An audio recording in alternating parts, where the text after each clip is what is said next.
Iya, mari kita dengarkan firman Tuhan pagi hari ini yang diambil dari Imamat 19 ayat 1 sampai 37. Kudusnya hidup. Tuhan berfirman kepada Musa, "Berbicaralah kepada segenap jemaat Israel dan katakan kepada mereka, Kuduslah kamu, sebab aku, Tuhan Allahmu, kudus. Setiap orang di antara kamu haruslah menyegani ibunya dan ayahnya dan memelihara hari-hari Sabatku. Akulah Tuhan Allahmu. Janganlah kamu berpaling kepada berhala-berhala dan janganlah kamu membuat bagimu dewa tuangan. Akulah Tuhan Allahmu. Apabila kamu mempersembahkan korban keselamatan kepada Tuhan, kamu harus mempersembahkannya sedemikian hingga Tuhan berkenan akan kamu. Dan haruslah itu dimakan pada hari mempersembahkannya, atau boleh juga pada keesokan harinya. Tetapi apa yang tinggal sampai hari yang ketiga, haruslah dibakar habis. Jikalau dimakan juga pada hari yang ketiga, maka itu menjadi sesuatu yang jijik dan Tuhan tidak berkenan akan orang itu. Siapa yang memakannya akan menanggung kesalahannya sendiri, karena ia telah melanggar kekudusan persembahan kudus yang kepada Tuhan. Nyawa orang itu haruslah dilenyapkan dari antara orang-orang sebangsanya. Pada waktu kamu menuai hasil tanahmu, janganlah kau sabit ladangmu habis-habis sampai ke tepinya, dan janganlah kau pungut apa yang ketinggalan dari penuaianmu. Juga sisa-sisa buah anggurmu, janganlah kau petik untuk kedua kalinya, dan buah yang berjatuhan di kebun anggurmu, janganlah kau pungut, tetapi semuanya itu harus kau tinggalkan bagi orang miskin dan bagi orang asing. Akulah Tuhan Allahmu. Janganlah kamu mencuri, janganlah kamu berbohong, dan janganlah kamu berdusta seorang kepada sesamanya. Janganlah kamu bersumpah dusta demi namaku, supaya engkau jangan melanggar kekudusan nama Allahmu. Akulah Tuhan. Janganlah engkau memeras sesamamu manusia, dan janganlah engkau merampas. Janganlah kau tahan upah seorang pekerja harian sampai besok harinya. Janganlah kau kutuki orang tuli, dan di depan orang buta, janganlah kau taruh batu sandungan, tetapi engkau harus takut akan Allahmu. Akulah Tuhan. Janganlah kamu berbuat curang dalam peradilan. Janganlah engkau membela orang kecil dengan tidak sewajarnya, dan janganlah engkau terpengaruh oleh orang-orang besar, tetapi engkau harus mengadili orang sesamamu dengan kebenaran. Janganlah engkau pergi kian kemari menyebarkan fitnah di antara orang-orang sebangsamu. Janganlah engkau mengancam hidup sesamamu manusia. Akulah Tuhan. Janganlah engkau membenci saudaramu di dalam hatimu, tetapi engkau harus berterus terang menegur orang sesamamu, dan janganlah engkau mendatangkan dosa kepada dirimu karena dia. Janganlah engkau menuntut balas, dan janganlah menaruh dendam terhadap orang-orang sebangsamu, melainkan kasihilah sesamamu manusia seperti dirimu sendiri. Akulah Tuhan. Kamu harus berpegang kepada ketetapanku. Janganlah kawinkan dua jenis ternak, dan janganlah taburi ladangmu dengan dua jenis benih, dan janganlah pakai pakaian yang dibuat daripada dua jenis bahan. Apabila seorang laki-laki bersetubuh dengan seorang perempuan, yakni seorang budak perempuan yang ada di bawah kuasa laki-laki lain, tetapi yang tidak pernah ditebus dan tidak juga diberi surat tanda merdeka, maka perbuatan itu haruslah dihukum. Tetapi janganlah keduanya dihukum mati, karena perempuan itu belum dimerdekakan. Laki-laki itu harus membawa tebusan salahnya kepada Tuhan ke pintu kemah pertemuan, yakni seekor domba jantan sebagai korban penebus salah. Imam harus mengadakan pendamaian bagi orang itu dengan domba jantan, korban penebus salah di hadapan Tuhan, karena dosa yang telah diperbuatnya, sehingga ia beroleh pengampunan dari dosanya itu. Apabila kamu sudah masuk ke negeri itu dan menanamkan bermacam-macam pohon buah-buahan, janganlah kamu memetik buahnya selama 3 tahun dan jangan memakannya. Tetapi pada tahun yang keempat, haruslah segala buahnya menjadi persembahan kudus sebagai puji-pujian bagi Tuhan. Barulah pada tahun yang kelima, kamu boleh memakan buahnya, supaya hasilnya ditambah bagimu. Akulah Tuhan Allahmu. Janganlah kamu makan sesuatu yang darahnya masih ada. Janganlah kamu melakukan telaah atau ramalan. Janganlah kamu mencukur tepi rambut kepalamu berkeliling. Dan janganlah engkau merusakkan tepi janggutmu. Janganlah kamu menggoresi tubuhmu karena orang mati. Dan janganlah merajah tanda-tanda pada kulitmu. Akulah Tuhan. Janganlah engkau merusak kesucian anakmu perempuan dengan menjadikan dia perempuan sundal, supaya negeri itu jangan melakukan persundalan, sehingga negeri itu penuh dengan perbuatan mesum. Kamu harus memelihara hari-hari sabatku dan menghormati tempat kudusku. Akulah Tuhan. Janganlah kamu berpaling kepada arwah atau kepada roh-roh peramal. Janganlah kamu mencari mereka dan dengan demikian menjadi najis karena mereka. Akulah Tuhan, Allahmu. Engkau harus bangun berdiri di hadapan orang ubanan, dan engkau harus menaruh hormat kepada orang yang tua, dan engkau harus takut akan Allahmu. Akulah Tuhan. Apabila seorang asing tinggal padamu di negerimu, janganlah kamu menindas dia. Orang asing yang tinggal padamu harus sama bagimu, seperti orang Israel asli dari antaramu.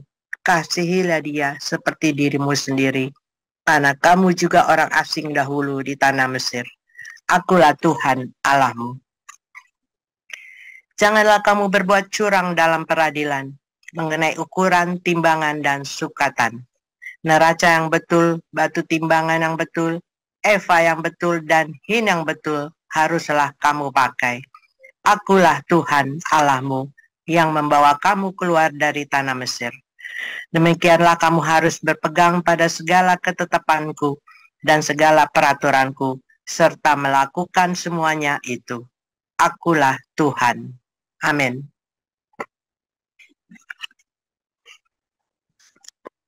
Silakan Pak Apeng. Ya, terima kasih Bu Nanti Tobing. Selanjutnya Ibu Cinta, silakan. Yakobus pasal 1 ayat 1 sampai 27. Salam dari Yakobus, hamba Allah dan Tuhan Yesus Kristus, kepada kedua-belas suku di perantauan. Saudara-saudaraku, anggaplah sebagai suatu kebahagiaan apabila kamu jatuh ke dalam berbagai-bagai pencobaan. Sebab kamu tahu bahwa ujian terhadap imanmu itu menghasilkan ketekunan. Dan biarkanlah ketekunan itu memperoleh buah yang matang, supaya kamu menjadi sempurna dan utuh, dan tak kekurangan suatu apapun. Tetapi apabila di antara kamu ada yang kekurangan hikmat, hendaklah ia memintanya kepada Allah, yang memberikan kepada semua orang dengan murah hati, dan dengan tidak membangkit-bangkit. Maka hal itu akan diberikan kepadanya. Hendaklah ia memintanya dalam iman, dan sama sekali jangan bimbang, sebab orang yang bimbang sama dengan gelombang laut, yang diombang-ambingkan kian kemari oleh angin. Orang yang demikian janganlah mengira bahwa ia akan menerima sesuatu dari Tuhan. Sebab Apa itu? Mendua hati tidak akan tenang dalam hidupnya. Baiklah, saudara yang berada dalam keadaan yang rendah, bermegah karena kedudukannya yang tinggi. Dan orang kaya karena kedudukannya yang rendah, sebab ia akan lenyap seperti bunga rumput. Karena matahari terbit dengan panasnya yang terik dan melayukan rumput itu, sehingga gugurlah bunganya dan hilanglah semaraknya. Demikian jugalah halnya dengan orang kaya di tengah tengah segala usahanya, ia akan lenyap. Berbahagialah orang yang bertahan dalam pencobaan, sebab apabila ia sudah tahan uji, ia akan menerima mahkota kehidupan yang dijanjikan Allah kepada barang siapa yang mengasihi Dia. Apabila seorang dicobai, janganlah ia berkata, "Pencobaan ini datang dari Allah." Sebab Allah tidak dapat dicobai oleh yang jahat, dan ia sendiri tidak mencobai siapapun. Tetapi tiap-tiap orang dicobai oleh keinginannya sendiri, karena ia diseret dan dipikat olehnya. Dan apabila keinginan itu telah dibuahi, ia melahirkan dosa. Dan apabila dosa itu sudah matang, ia melahirkan maut. Saudara-saudara yang kukasihi, janganlah sesat. Setiap pemberian yang baik dan setiap anugerah yang sempurna datangnya dari atas, diturunkan dari Bapa segala terang. Padanya tidak ada perubahan atau bayangan karena pertukaran. Atas kehendaknya sendiri, Ia telah menjadikan kita oleh firman kebenaran, supaya kita pada tingkat yang tertentu menjadi anak sulung di antara semua ciptaannya. Hai saudara-saudara yang kukasihi, ingatlah hal ini. Setiap orang hendaklah cepat untuk mendengar, tetapi lambat untuk berkata-kata, dan juga lambat untuk marah. Sebab amarah manusia tidak mengerjakan kebenaran di hadapan Allah. Sebab itu, buanglah segala sesuatu yang kotor dan kejahatan yang begitu banyak itu, dan terimalah dengan lemah lembut firman yang tertanam di dalam hatimu, yang berkuasa menyelamatkan jiwamu. Tetapi hendaklah kamu menjadi pelaku firman, dan bukan hanya pendengar saja. Sebab jika tidak demikian, kamu menipu diri sendiri. Sebab jika seorang hanya mendengar firman saja dan tidak melakukannya, ia adalah seumpama seorang yang sedang mengamati mukanya yang sebenarnya di depan cermin. Baru saja ia memandang dirinya, ia sudah pergi atau ia segera lupa bagaimana rupanya. Tetapi barang siapa meneliti hukum yang sempurna, yaitu hukum yang memerdekakan orang, dan ia bertekun di dalamnya. Jadi bukan hanya mendengar untuk melupakannya, tetapi sungguh-sungguh melakukannya, ia akan berbahagia oleh perbuatannya. Jikalau ada seorang menganggap dirinya beribadah, tetapi tidak mengekang lidahnya, ia menipu dirinya sendiri, maka sia-sialah ibadahnya. Ibadah yang murni dan yang tak bercacat di hadapan Allah, Bapa kita, ialah mengunjungi yatim piatu dan janda-janda dalam kesusahan mereka, dan menjaga supaya dirinya sendiri tidak dicemarkan oleh dunia. Demikian firman Tuhan. Ya, terima kasih Bu Cinta. Kita akan mendengarkan renungan firman Tuhan akan disampaikan oleh Pastor Paul dengan judul Kudusnya Hidup. Silakan Pastor Paul.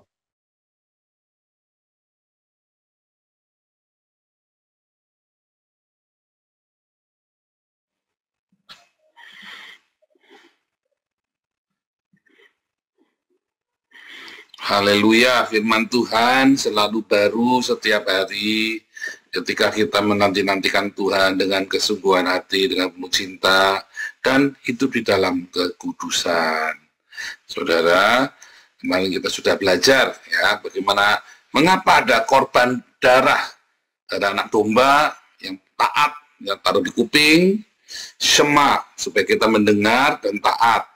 Karena yang namanya pendamaian, artinya pikiran Anda dan perasaan Anda didamaikan melalui Shema, mendengar firman Tuhan.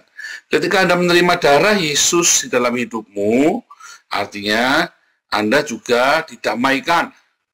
Ya, pikiran dan perasaan Kristus ada padamu. Ya. Nah, kemudian Anda pertama kali di dalam keluarga ya membentengi hidupmu dengan kekudusan dari pernikahan suami istri. Makanya Tuhan Yesus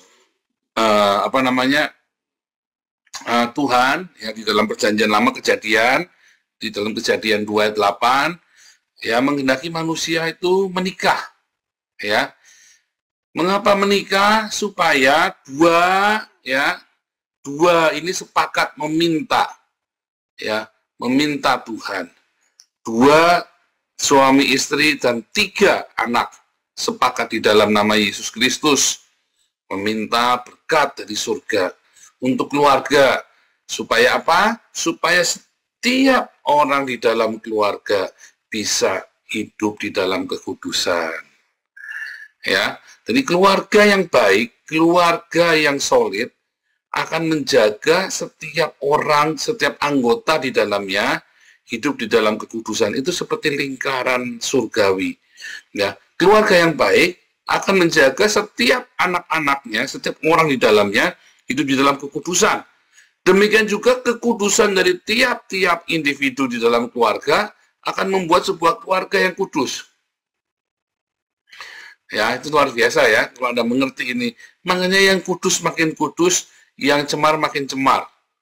Di akhir zaman dikatakan yang suci makin suci, yang kudus makin kudus, yang cemar makin cemar. Ya, yang jahat makin jahat. Di akhir zaman itu ya. Tetapi kalau kita setiap hari dikuduskan hidupnya kita dengan darah anak domba, yaitu pikiran dan perasaan melalui mendengar firman Tuhan Yesus, yang mengenakan pikiran dan perasaan Kristus. Itulah sebabnya ketika Anda sungguh-sungguh menerima darah Yesus di dalam hidupmu, maka ada metanoia, perubahan akal budi, pikiran dan perasaan Kristus. Filipi 2 ayat 6 sampai 8. Ya. Namun masalahnya banyak orang-orang tidak mengalami metanoia. Dia mengaku Kristen tetapi ternyata belum menerima darah Kristus, belum menerima pikiran dan perasaan Kristus. Ya.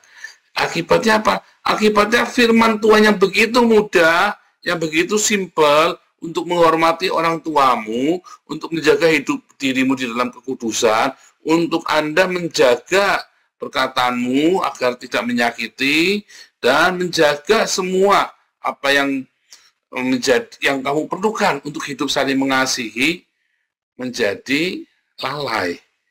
Karena itu hal yang sepele. Ya, itu kan hal yang sepele, saudara. Kebaikan, hal yang sepele. Kebaikan adalah sebuah hal yang sepele. Dan seringkali kita abaikan. Coba, ini contoh ya. Bolak-balik saya ngomong. Ya, kalau ada debt collector yang sadis, ya, sama ada debt collector yang baik, yang ramah, yang lucu, yang Anda bayar yang mana? Pasti debt collector yang sadis. Makanya orang cari debt collector yang serem-serem. Tapi kalau debt collector halus, lembut, ya Anda nggak bayar. Tapi kalau debt collectornya ganas, ya pasti akan bayar cepetan ya. Karena mental kita adalah mental pecundang. Makanya pertanyaan lagi, mengapa banyak orang lebih takut sama hantu daripada sama Tuhan? Mengapa orang lebih takut sama hantu daripada sama Tuhan? Mengapa Anda lebih takut sama setan daripada sama Tuhan? Karena setan memang nakut-nakutin. Kalau Tuhan kan baik, minta ampun saja kan selesai. Enggak, saudara. Hari ini bikin salah, minta ampun selesai. Tapi kalau sama setan, waduh, biar korbannya harus anakmu, kamu kasihin tuh, saudara. Walaupun anakmu yang jadi korban, jadi tumbal, dikasihin. Iya enggak? Makanya orang lebih takut sama setan daripada sama Tuhan. Lebih takut sama hantu daripada Tuhan. Karena setan itu galak, Tuhan itu baik. Dan Anda mempermainkan kebaikan Tuhan sampai suatu hari Anda tidak bisa menerima kebaikan Tuhan lagi. Ya kan? Ironi kan? Mengapa berbuat baik itu Anda sepelekan, padahal mudah. Sementara Anda bikinnya tiap hari yang jahat-jahat. Ya kan kita manusia penuh dengan kelemahan, Pak. pengennya zina, pengennya cabul, pengennya iri dengki, pengennya marah-marah, pengennya Anda itu fitnah orang, ya kan, males, nggak jujur, kan gampang kan itu kan. Karena apa saudara? Karena kalau Anda bikin jahat, yang baik yang tidak jahat itu kan Anda tinggal minta ampun sama Tuhan, pasti diampuni. Bener nggak? Itu kan masalahnya itu. Ayo jujur. Kenapa Anda suka bikin yang jahat? Karena kan minta ampun, diampuni. Coba kamu di Belanda, ya. Kenapa orang di Belanda nggak ngelanggar lampu merah? Karena kalau kamu 3 kali ngelanggar lampu merah, SIM-nya kamu dicabut. Bikin SIM-nya 3.000 euro, saudara. 50 juta. Di Indonesia kenapa orang suka ngelanggar lampu merah? Ya karena bikin SIM-nya murah, 1 juta rupiah. Coba bayangin 1 juta sama 50 juta. Makanya orang di Belanda nggak suka ngelanggar lalu lintas, kecuali kamu nggak punya SIM sekalian. Ya kan? Kalau orang nggak punya SIM sekalian, makanya orang-orang Arab itu kan pada nggak punya SIM, itu imigran-imigran Islam itu. Tapi kalau Anda lihat ya, bikin SIM itu 3.000 kira-kira habisnya ya, rata-rata habisnya 3.000. Paling murah 1.500, paling murah. Tidak mungkin di bawah itu. Ya, jadi 25 juta paling murah, saudara. Itu kalau Anda sudah jago benar, cuma ujian sekali saja, tesnya cuma 10 kali pertemuan. Nggak bisa juga, tetap 2.000, saudara. Ya, hitung itu tetap 2.000 lah. Sama tesnya ya, biaya tes sama biaya ininya semua ya. Ya tetap 2.000, saudara. 2.000 itu ya kira-kira 36 juta. Coba di Jakarta, Anda bikin SIM cuma 1 juta. Ya, bikin SIM 1 juta itu pun cuma tinggal pagi datang, nelpon, terus siang udah selesai. Di Belanda kamu bikin SIM, saudara, bisa berbulan-bulan baru jadi itu, saudara, penuh soalnya. Ya, lama di sini bikin SIM-nya ya, sebetulnya ngantri segala macam. Nah, saudara, makanya orang di Belanda nggak berani melanggar lalu lintas. Tapi coba di Indonesia, Anda lampu-lampu merah lah, damai, kasih 500.000 selesai. 500.000 itu berapa? 30 euro. 500.000 itu 30 euro, saudara ya. 30 euro itu beli baju kaos saya 3 ya, saudara ya, baju kaos saya 3. Nah, tuh 30 euro celana jeans, nah satu celana jeans itu 50 ya, saudara ya. Celana jeans saya harganya 30 euro itu ya. Kalau di sini kamu ngelanggar, kemarin saya nyaris kena 400 euro ya. Kena nyaris, ternyata yang salah mereka yang ngasih rambu-rambu. Aduh, nyaris kena 400 euro. 400 euro itu berapa, saudara? 400 euro itu kira-kira 7 juta. Gara-gara saya lari 120 jam 1 pagi. Pulang dari persekutuan doa jam 1 pagi, itu ada perbaikan jalan. Biasanya saya tahu di situ 120 km per jam. Tapi itu ada perbaikan jalan, nggak kelihatan rambu-rambunya, nggak ditulis rambu-rambunya, udah malam jam 1 pagi nggak kelihatan. Jadi waktu ditanya, dibilang kena denda sekian, ya saya kaget, waduh, mumet ini tuh, saya telepon ke ininya kan, ke apa namanya polisinya, saya telepon, ya sudah Pak, nggak apa-apa, nanti saya cicil ya Pak, bayarnya ya Pak ya. Ya nanti kita lihat ya, ini kan ini sidang, jadi sidangnya di telepon ya, sidangnya bisa by phone. Ditanyain, kamu sehat, kamu ini, kamu perlu lawyer nggak? Pakai lawyer Pak, kenapa Pak? Saya kaget, oh nggak perlu, dia bilang. Mahal intinya ya, karena kamu mahal, maka kamu jadi takut. Karena sekarang saya nyetir hati-hati ya, itu anak-anak rewel terus ya, begitu dalam merah itu, kecepatan. Itu ya, saudara ya. Anda lihat di jalan di Belanda itu paling teratur. Kenapa? Karena mahal. Karena mahal bikin SIM ya. Coba Anda kalau menyadari bahwa darah Yesus yang mahal itu yang Anda terima, Anda akan menghargai kekudusan, saudara. Masalahnya kamu tidak menghargai darah Yesus yang mahal itu. Ya, sampai nanti Anda hidupnya kocar-kacir, lalu Anda dipulihkan, mungkin Anda baru menghargai kayak saya. Ya, sampai udah hidupnya udah kocar-kacir, udah berantakan, sudah sampai masuk di dalam kubangan kotoran. Lalu Tuhan tolong beri aku kesempatan kedua, dan Tuhan kasih kesempatan kedua, baru saya menghargai makna kasih karunia hidup kudus, hati-hati sekali. Saya juga bandel, saudara ya. Saya juga bandel. Tapi ada orang sudah dikasih kesempatan kedua, masih bandel. Nggak tobat. Aduh, saya sampai gedek-gedek ya. Saya mas sekali saja kapok ya. Ada orang sampai nggak kapok, saudara ya. Karena apa? Kan bisa minta ampun. Hati-hati, saudara. Kasih karunia itu tidak bisa dipermainkan. Ya.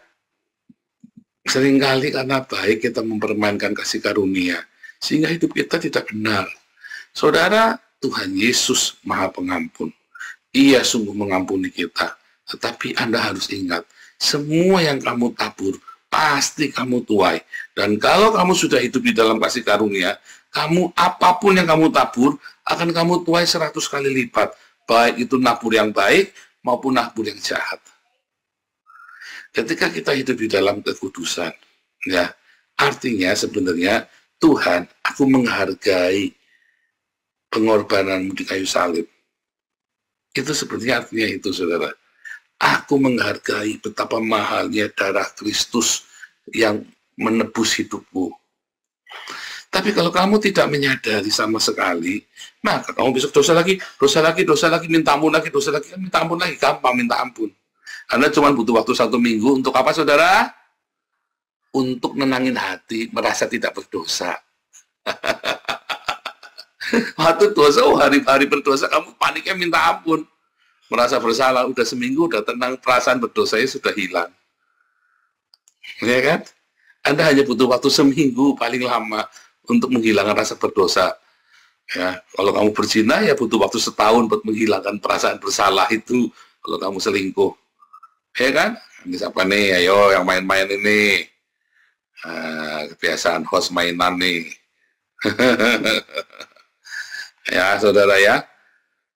Karena apa? Karena sebenarnya kamu tidak menghargai pengorbanan Yesus. Kamu hanya berpikir merasa berdosa. Merasa berdosa. Kan mendingan daripada nggak merasa berdosa, Pak. Lah, itu dia. Apalagi, saudara. Ya kan? Akhirnya Anda main-main. Kalau gitu tak sekali tak bablasin, Pak, biar benar-benar bertobat. Nah, ya bodoh lagi. Kenapa sih kamu harus nyungsep dulu? Kamu nyungsep, kamu tidak mikir anakmu. Ketika kamu tidak hidup di dalam kekudusan, kamu tidak berpikir anggota keluargamu yang lain yang harus menanggung. Terutama orang tua, sepasang suami istri. Kamu hidup di dalam dosa, kamu tidak mau disalib. Kamu tidak mikir anak kamu yang nanggung. Sama saja, Pak, dulu orang tua saya bikin dosa juga saya yang nanggung, Pak. Nah, itu namanya orang tua yang bodoh. Itu namanya kamu bodoh. Kalau saya, orang tua saya sudah bikin salah. Saya bilang, saya nggak mau bikin salah, Tuhan. Saya mau anak saya lebih baik daripada saya. Dan saya berdoa supaya cucu saya lebih baik daripada anak saya. Makanya saya bilang sama anak saya, Papa minta maaf ya. Papa salah, udah bikin begini sehingga kamu jadi susah hidupnya. Seperti ini. Kalau bisa, cucu saya dapat lebih baik daripada anak saya. Walaupun anak saya sekarang hidupnya lebih baik daripada saya dulu. 10 kali lebih baik, 100 kali lebih baik daripada saya dulu. Ya, tetapi saya berharap cucu saya jauh lebih baik lagi. Kalau kamu hidup di dalam kebenaran, keluargamu hidup di dalam kekudusan, setiap individu dalam keluarga akan lebih mudah hidup di dalam kekudusan. Kalau keluargamu tidak kudus, suami istri tidak kudus, maka setiap anggota keluarga juga mudah itu tidak kudus. Dimulai dari ranjang yang kamu pakai, itu anaknya siapa itu yang lahir. Ya kan? Dimulai dari kekudusan. Ya, tercemar oleh orang lain ranjangnya itu. Dimulai dari rumah tanggamu, kemudian keluargamu, anak-anakmu, lalu setiap individu di dalam rumah tangga hidup di dalam kesucian, dalam kekudusan. Kemudian setiap orang menghasilkan generasi yang kudus lagi.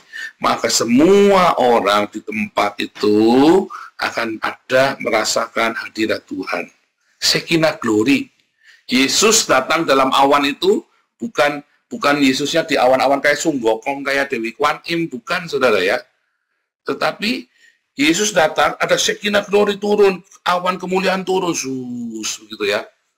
Itu yang dimaksud Yesus datang dalam awan itu ya, Shekinah glory, bukan kayak Sunggokong, ya kan, seekor kera, ya bukan, saudara ya, yang naik awan itu ya, kendaraannya pakai awan itu sembokong itu loh.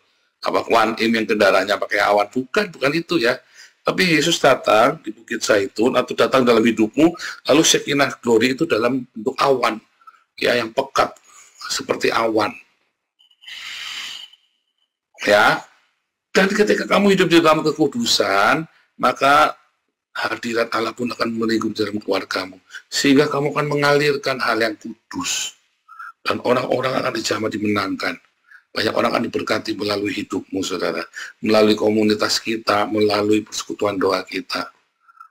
Ya, dan ada keberuntungan demi keberuntungan. Saya selalu ingatkan anak-anak saya, kamu jangan berhubungan seks sebelum menikah, supaya kamu selalu beruntung. Ya, supaya kamu selalu beruntung, selalu ada aja keberuntungan itu ya.